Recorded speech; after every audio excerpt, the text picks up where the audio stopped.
नमस्कार, रीवा 24 के आज के अंक में आपका स्वागत है। पहले डालते हैं एक नजर आज की प्रमुख खबरों पर। जिला एवं सत्र न्यायालय के नवीन परिसर का 4 मई को मुख्यमंत्री करेंगे लोकार्पण। एमपीईबी के आउटसोर्स कर्मचारियों ने ब्लैक लिस्ट कर्मचारियों की बहाली को लेकर किया धरना प्रदर्शन। करहिया वासियों को मिला पीने के पानी का आश्वासन और स्पोर्ट्स कॉम्प्लेक्स में निःशुल्क समर कैंप का डीआईजी ने किया शुभारंभ। इन खबरों को आगे हम विस्तार से देखेंगे।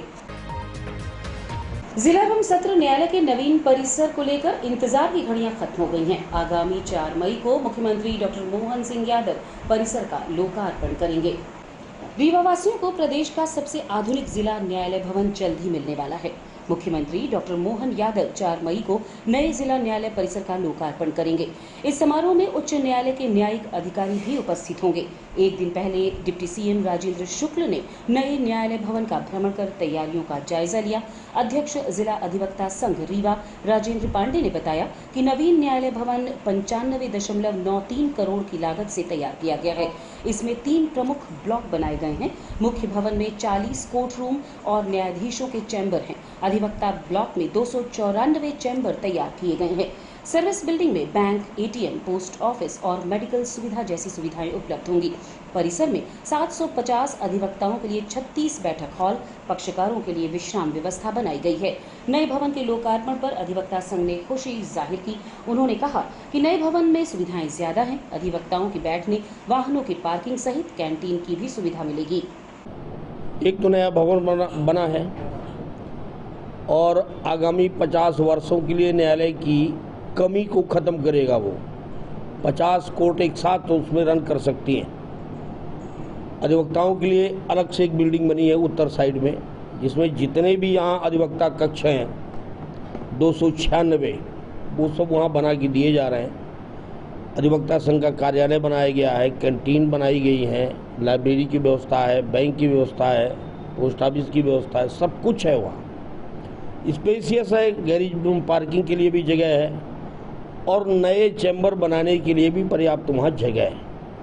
आप लोग संतुष्ट? हाँ जी, अब तो संतुष्टि है। एक बात से असंतुष्ट है कि कोर्ट वहाँ न जाए, यहाँ बन जाए, क्योंकि रेवेन्यू यहाँ है, कंज्यूमर फोरम यहाँ है, फैमिली कोर्ट यहाँ है, एडिशनल कमिश्नर यहाँ है, कलेक्टर यहाँ है और डिस्ट्रिक्ट जज वहाँ है। तो आम आदमी और अधिवक्ता दोनों ही परेशान होंगे। लेकिन अब वो समस्या पूरा नहीं हो गई, क्योंकि अब नया भवन बन चुका है, 4 को उद्घाटन है, हम सब जाएंगे। सुप्रीम कोर्ट और हाई कोर्ट से कितने जज जा रहे हैं? 3 जज तो सुप्रीम कोर्ट से आ रहे हैं, जस्टिस सूर्यकांत, जस्टिस माहेश्वरी और एक जज और है, और संजय द्विवेदी और संजय मिश्रा ये हाई कोर्ट से आ रहे हैं। Vishal Mishra ji chief justice high court भी आ रहे हैं। चीफ जस्टिस हाई कोर्ट का कैंसिल हो गया करता, पहले तो था लेकिन अब निरस्त हो गया है। इसमें सीएम सर भी आएंगे? सीएम का भी कार्यक्रम है, डिप्टी सीएम का भी कार्यक्रम है। 11:30 बजे के करीब 11:30 से 12 तक उद्घाटन का कार्यक्रम है। कल और परसों लगातार छुट्टी है। आज 3:30 बज चुका है।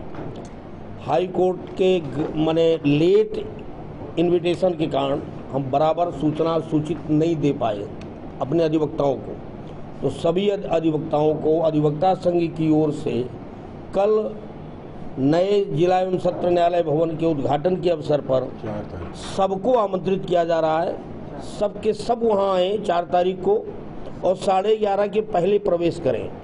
सभी अधिवक्ताओं को, चाहे वो रेवेन्यू के हों, चाहे टैक्सेशन के हों, चाहे वो कंज्यूमर फोरम के हों और चाहे जिस विधा में वो वकालत करते हो, कृपया इस गरिमामय कार्यक्रम में उनकी उपस्थिति आवश्यक है, अनिवार्य है और उनसे ये निवेदन। स्पोर्ट्स कॉम्प्लेक्स रीवा में निःशुल्क समर कैंप का आज डीआईजी की उपस्थिति में शुभारंभ किया गया।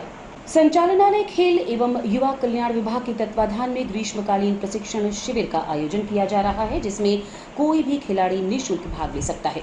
कैंप में खिलाड़ियों की उम्र 8 से 18 वर्ष के बीच रखी गई है, जिसमें प्रशिक्षण का समय सुबह 6 बजे से 8 बजे तक और शाम 5 बजे से 7 बजे रहेगा।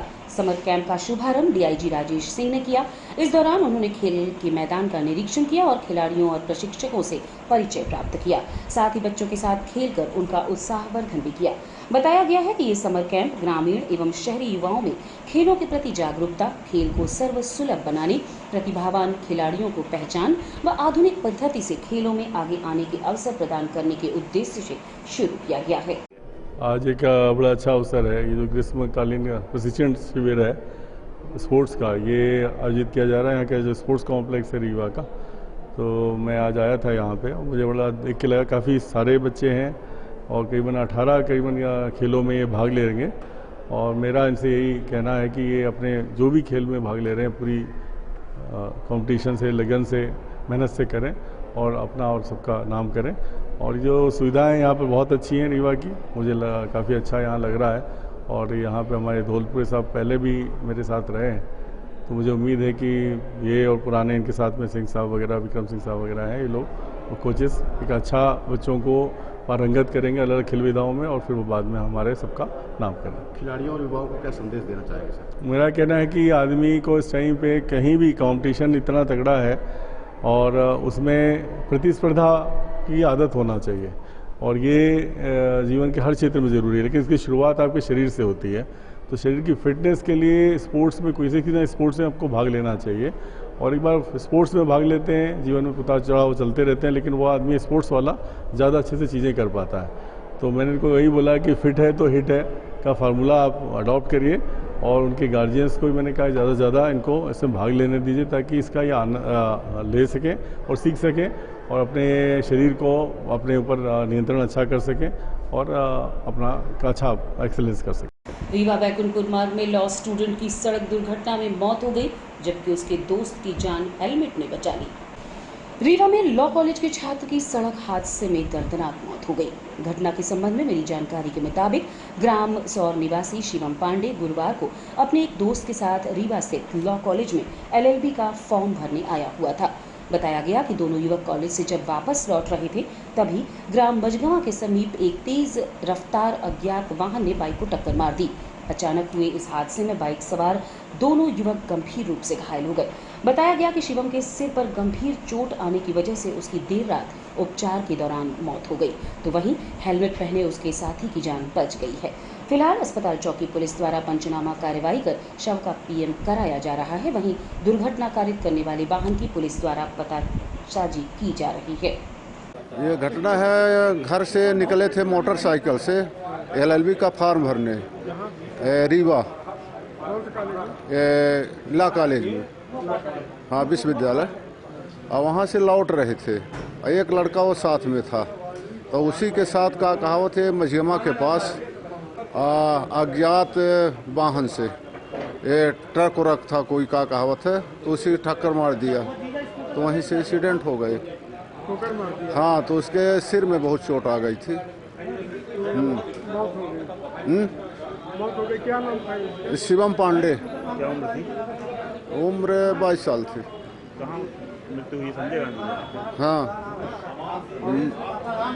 वहाँ से करीब 2 बजे यहाँ संजय गांधी लाए थे, भर्ती करवाए। भर्ती करवाने के समय करीब उपचार चल रहा था ये एचयू वार्ड में। और इसके बाद का कहावत है मृतक हुए हैं 11:30 बजे। एक साथ में और था, उसका क्या नाम था? उस लड़के का नाम तो नहीं मालूम है। वो ठीक ठाक? वो ठीक है, उसके भी सिर में चोट लगी थी, हेलमेट लगाए थे तो उसका सिर बच गया है। अक्सर सुर्खियों में रहने वाले रीवा नगर निगम में अवैध नियुक्तियों का मामला एक बार फिर चर्चा का विषय बना हुआ है।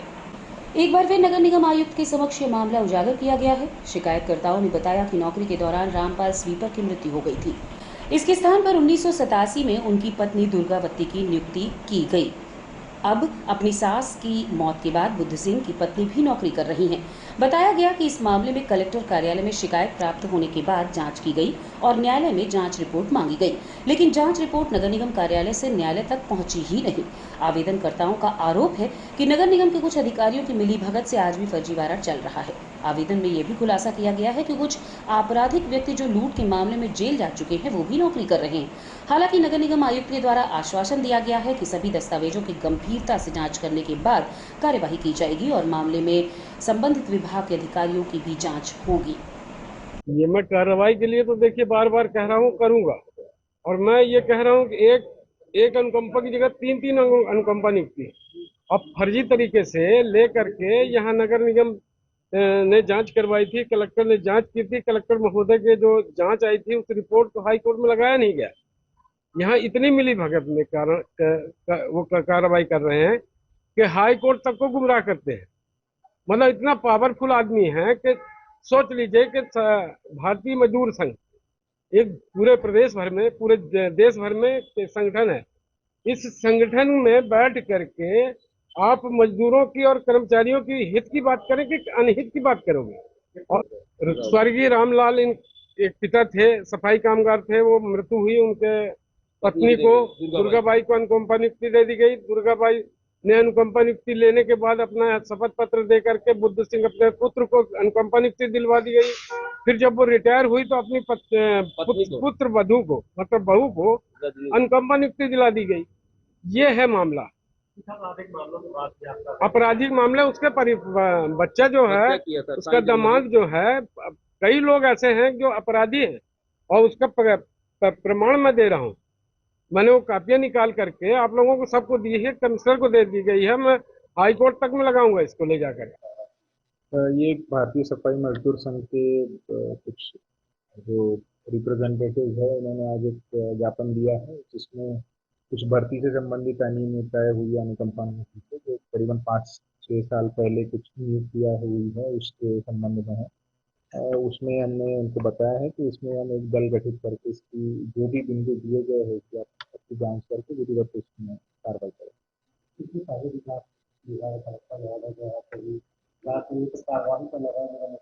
ये पहली बार एक्चुअली जब से मैं आया हूँ, पहली बार ये प्रथम संज्ञान में आया है। इससे पहले हमारे ये नॉलेज में नहीं था, क्योंकि अभी संज्ञान में आया है तो हम इसकी जांच करा।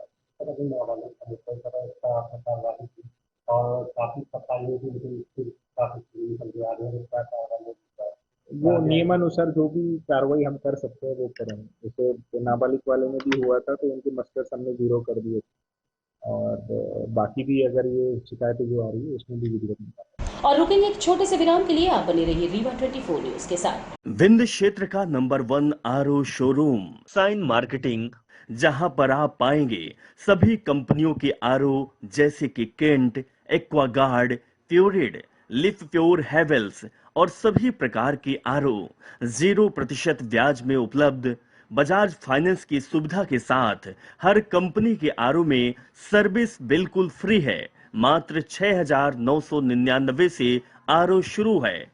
कोई भी आरओ, किसी भी कंपनी का आरओ लेने पर आपको एक डिनर सेट बिल्कुल फ्री मिलेगा। बस आपको पता याद रखें, sign marketing, hospital road, Gandhi complex, Rewa. Mobile number 9407817224।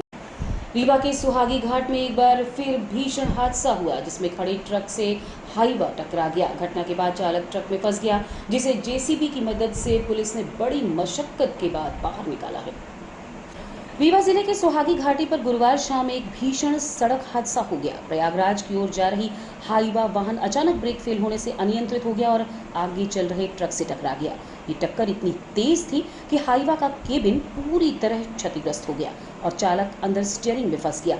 हादसा शाम करीब 7 बजे हुआ। सूचना मिलते ही सुहागी थाना प्रभारी पवन शुक्ला पुलिस स्टाफ के साथ मौके पर पहुंचे और स्थानीय लोगों की मदद से चालक को बाहर निकालने की कोशिश की गई, लेकिन सफलता नहीं मिली। तो जेसीबी मशीन मंगवाकर क्षतिग्रस्त केबिन को खींचा और काटा गया। करीब 1 घंटे की मशक्कत के बाद घायल चालक को बाहर निकाला गया और एम्बुलेंस से उपचार के लिए अस्पताल भेजा गया, जहां उसकी हालत खतरे से बाहर बताई जा रही है। अगस्त क्रांति के बैनर तले आज एमपीईबी के आउटसोर्स कर्मचारियों ने धरना प्रदर्शन किया। 3 दिन के अंदर ब्लैक लिस्ट कर बाहर किए गए कर्मचारियों को बहाल किए जाने की मांग भी की गई है। रीवा में 26 आउटसोर्स कर्मचारियों ने अपनी 3 सूत्रीय मांगों को लेकर फिर से आंदोलन का रास्ता चुना है। इन कर्मचारियों ने 21 अप्रैल को आयुक्त कार्यालय में ज्ञापन सौंपा, जिसमें कहा गया कि सभी 26 कर्मचारियों की सूची 3 दिन में पुनः जारी की जाए। जुलाई 2024 में बनी समिति द्वारा चयनित सूची को आधार बनाया जाए। जब तक सभी कर्मचारियों की वापसी नहीं होती तब तक संबंधित विभागों में कोई नई भर्ती न की जाए। इन मांगों को 3 दिन में न मानी जाने की स्थिति में कर्मचारियों ने पुनः आमरण अनशन पर बैठने की चेतावनी दी है। ये आंदोलन पहले भी 10 से 14 फरवरी तक चला था, जिसके बाद 3 सदस्यीय समिति बनाई गई थी, लेकिन कार्यवाही न होने से नाराज कर्मचारी एक बार फिर मैदान में हैं। अब देखना ये है कि प्रशासन इनकी मांगों पर क्या रुख अपनाता है। 10 महीने से हम लोगों के साथ अन्याय हो रहा है। हम लोग के ऊपर गलत आरोप लगा के बाहर कर दिया गया है। हम लोग अपनी न्याय के लिए लगातार लड़ाई लड़ रहे हैं। कई बार जबलपुर जाके आवेदन दिए और यहाँ तक कि कलेक्टर मैडम के यहाँ जन सुनवाई में भी आवेदन दिए, कमिश्नर कार्यालय में आवेदन दिए। उसके बाद भी हमारी मांग अभी तक पूरी नहीं हुई है। हम सभी आउटसोर्स कर्मचारी विद्युत विभाग कर्मचारी थे और हमारे ऊपर गलत आरोप लगाया गया है कि इनको फ़ोटो वैलिडेशन की साफ फ़ोटो खींचकर नहीं भेजी जाती है, जबकि हमारा कहना यह है कि आप सही तरीके से जांच कराइए। कहीं भी ग्रामीण क्षेत्रों में मीटर लगे ही नहीं है किसी भी तरीके से, और ये सारी चीज़ें आवेदन देने के बाद भी मुख्य अभियंता जी के यहाँ कई बार आवेदन दिया गया, अधीक्षण अभियंता के यहाँ कई बार आवेदन दिए कि सर हमारे यहाँ क्षेत्रों में मीटर नहीं लगे हैं, हमें गलत तरीके से निकाला गया है, हमें पुनः बहाल किया जाए। लेकिन लगातार आवेदन देने के बाद भी आज तक किसी भी तरीके से सुनवाई नहीं हुई। धरना हमारा तब तक चलेगा जब तक ये तानाशाही हमारे साथ जो अन्याय हो रहा है ये पूरी तरीके से हमें बहाल करके पुनः उसी कार्य में उसी जगह पर नहीं रखा जाएगा। तो जिलाधिकारी से मिले थे आप, क्या बात है? कल हमारे यहाँ पे कमिश्नर कार्यालय के सामने हम बैठे थे तो तहसीलदार आए थे, उनको हमने आवेदन दिया है। आवेदन देने के बाद उन्होंने आश्वासन दिया है कि आप 2-3 दिन के अंदर जो है तो हम आपकी मांग जो है तो पूरी करवाएंगे, और उनके कहने के अनुसार जो है तो हम लोग वो कह रहे थे कि आप लोग अनशन ख़त्म कर दीजिए, तो हमने कहा अनशन हम ख़त्म नहीं करेंगे। कल हमारी मुख्य अभियंता जी से भी थोड़ी सी मुलाकात हुई, वो आए थे यहाँ मीटिंग में। उन्होंने कहा है कि हमने एमडी साहब को लेटर लिखा है, हम जाते जाते जो है तो आप लोगों की बहाली करेंगे, लेकिन ये लगातार 4-5 महीनों से हर 15 दिन के लिए कहते गए कि हम 15 दिन के अंदर बहाली कर देंगे, लेकिन लगातार वो झूठ बोलते गए हैं। करहिया में विभिन्न समस्याओं से जूझ रहे रहवासियों को 15 साल बाद पानी का आश्वासन मिला है। देखिए रीवा 24 न्यूज की ये खास रिपोर्ट। शहर से लगे करहिया में हमेशा से ही वार्ड वासियों को परेशानियों का सामना करना पड़ता रहा है, कभी पानी की समस्या को लेकर तो कभी नाली की समस्या को लेकर तो कभी सड़क की समस्या को। कहने को तो सरकार ने खूब वादे किए, लेकिन जब सब कागजों पर ही हैं। पानी की टंकी बनकर तैयार खड़ी है, लेकिन उसमें से पानी ही नहीं आता।